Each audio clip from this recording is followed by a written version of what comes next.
আসসালামু আলাইকুম। সবাই কেমন আছেন? আশা করি সবাই ভালো আছেন। আলহামদুলিল্লাহ আমিও ভালো আছি।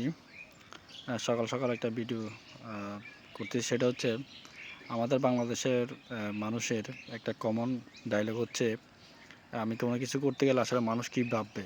মানে ধরেন আপনি কিছু একটা করতে যাবেন, তার আগে আপনি বসে বসে চিন্তা করেন মানুষ আসলে কী ভাববে, আমি এটা করলে মানুষ কী বলবে।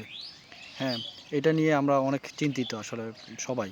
কিন্তু আমি আপনাদেরকে একটা কথা বলি, আপনি যদি মানুষ কী চিন্তা করবে সেটা নিয়ে পড়ে থাকেন, তাহলে আপনি কী চিন্তা করবেন? মানুষের চিন্তা যদি আপনি নিয়ে ঘোরেন, তাহলে আপনার কাজটা কীভাবে হবে?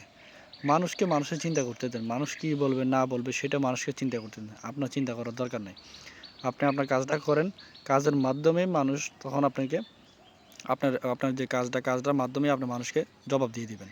সো কোনো কিছু করার আগে চিন্তা করার দরকার নেই মানুষ কী করবে, মানুষ কী ভাববে। কারণ মানুষ আপনাকে ৳১০ দিবে না। কেউ আপনাকে খাওয়াই দিবে না। কেউ আপনাকে একবেলা ভাত দিবে না। সো মানুষের চিন্তা বাদ দিয়ে নিজের কাজে মনোযোগ দেন। নিজের কাজ নিজে করেন। যখন আপনি সফল হবেন, কাজটা সাকসেস হবে, তখন মানুষ এমনিই চুপ হয়ে যাবে। তো মানুষের চিন্তা না করাটাই বেটার।